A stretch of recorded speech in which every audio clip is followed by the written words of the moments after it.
Ethan Cole had seen wreckage before: twisted metal in deserts, burned vehicles on nameless roads, helicopters that never made it home.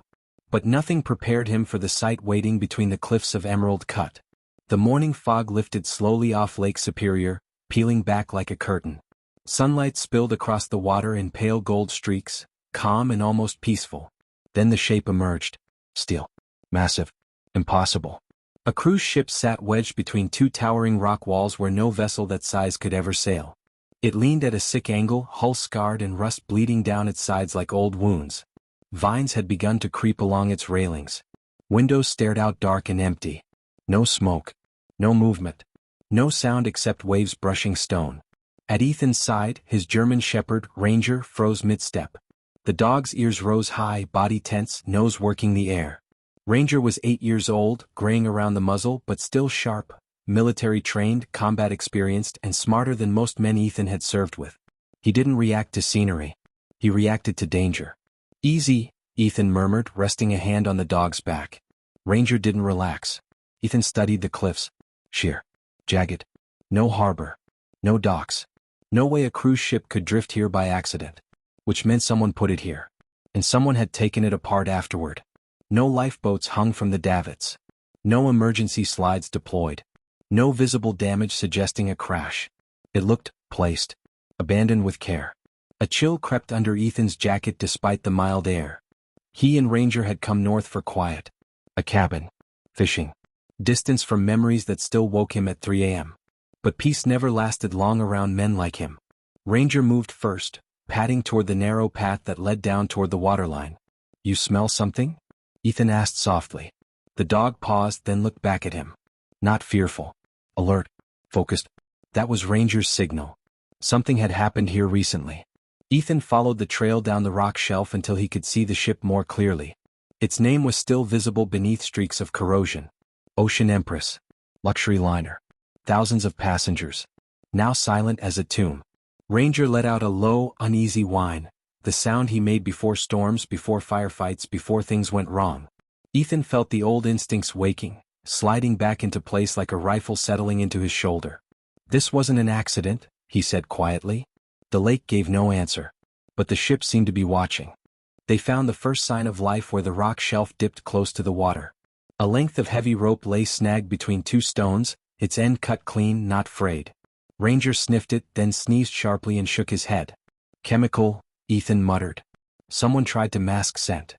That meant planning. Money. Time. He scanned the hull again. A maintenance ladder dangled near the stern, low enough to reach if he waited. Ranger pressed against his leg, tense but steady. "Stay close," Ethan said. The water was glacier cold, biting through his boots as he crossed the shallows. Up close, the ship felt even larger, its steel skin groaning softly as waves tapped against it. Ethan grabbed the ladder and climbed. The deck smelled wrong. Not rot. Not abandonment. Cleaner than it should have been. Rows of lounge chairs still lined the upper deck, neatly folded.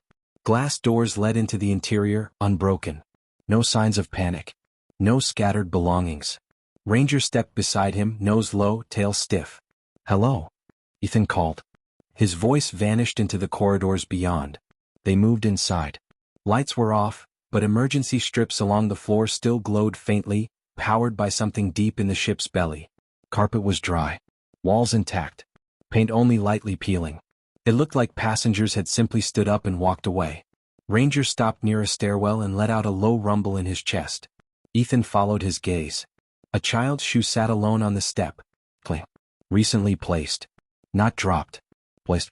A cold pressure settled behind Ethan's ribs. "Someone's been here after," he whispered.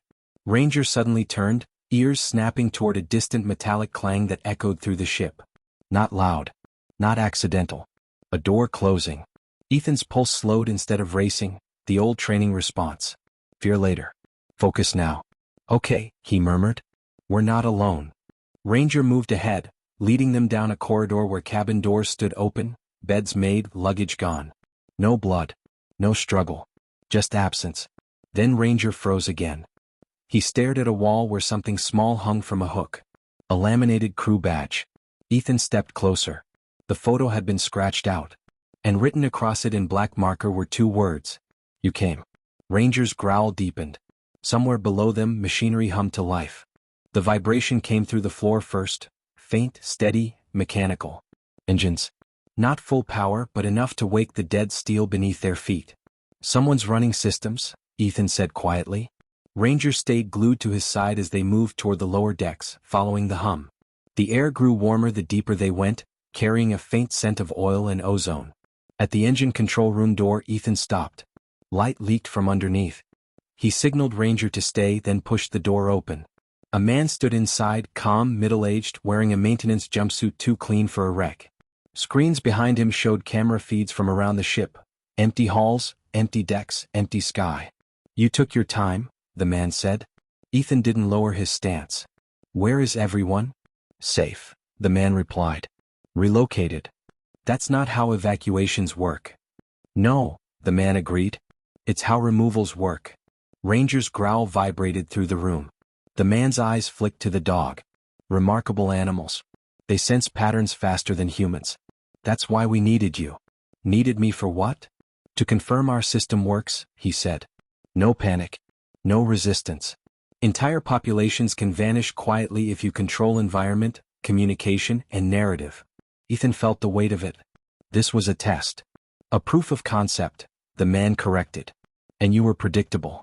A veteran, a dog, a conscience. You always investigate." Ranger suddenly barked, sharp, explosive. Ethan saw it then, a red blinking light on a console behind the man. A countdown. "Ships scuttling," the man said almost kindly. "Evidence sinks. Story becomes myth." Ethan lunged. Ranger moved faster. The dog hit the man low, jaws clamping onto his arm, dragging him off balance. Ethan reached the console, ripping cables free as alarms screamed. The hum faltered. Lights flickered. Water roared somewhere below. Ethan grabbed Ranger's harness. "Move."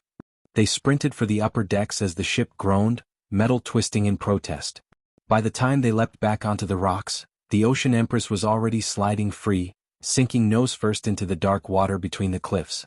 Within minutes it was gone. Only ripples remained. Ranger leaned against Ethan's leg, breathing hard but steady. Ethan stared at the empty water. Thousands of people. Erased. But not the truth. He rested his hand on Ranger's head. "We're not done," he said. The lake was quiet again. But somewhere out there, the people who made ships, and lives, disappear had just learned one thing. You had to.